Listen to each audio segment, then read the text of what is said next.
Joseph did not lack vision. That was never his problem. At 17, he could already see clearly. He dreamt of ships bowing and stars aligning. So the tragedy was not that Joseph dreamt. The tragedy was that he spoke too early.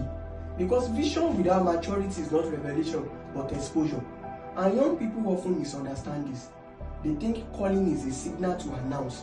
But calling is first a summon to prepare. So Joseph's dreams were accurate, but he was not yet weight-bearing. And life did to him what wisdom always does. Life hid him. The pit was not a detour. The prison was not a delay. They were classrooms.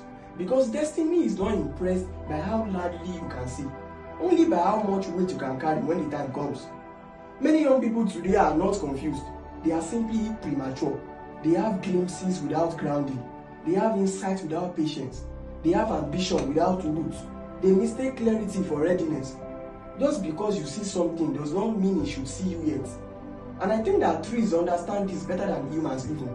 A tree does not grow upward first. It grows downward. Roots expand in silence long before branches appear in public.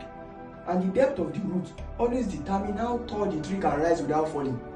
But we live in a generation that hates hiddenness. Silence feels like failure. Waiting feels like weakness. Obscurity feels like rejection. So people expose visions that have not yet been reinforced. They announce destinies that have not been fortified. They rush platforms that their character cannot yet stand on. And when collapse happens, they call it bad luck. In Potiphar's house, Joseph learned systems. In prison, he learned people. In isolation, he learned restraint. So he learned how power works before he even touched it. He learned how humans lie before he governed them. He learned how to wait before he ruled. This is delayed relevance. So silence is not stagnance. Silence is not stagnation. Because momentum is built in hidden places. If Joseph had become prime minister at 17, his dreams would have destroyed him. But when he tarried and eventually emerged, he had gravity and power. His voice carried weight because time had trained it. Some of you are gifted, yes we know, but you are still fragile.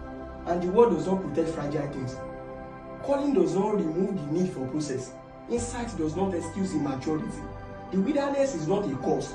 It is where vision learns humility, where ego dies, where death forms, where speed is replaced by strength. So enjoy the silence while you have it.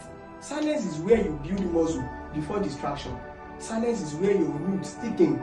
Silence is where wisdom whispers. Because when the right time comes, you will not need to announce yourself.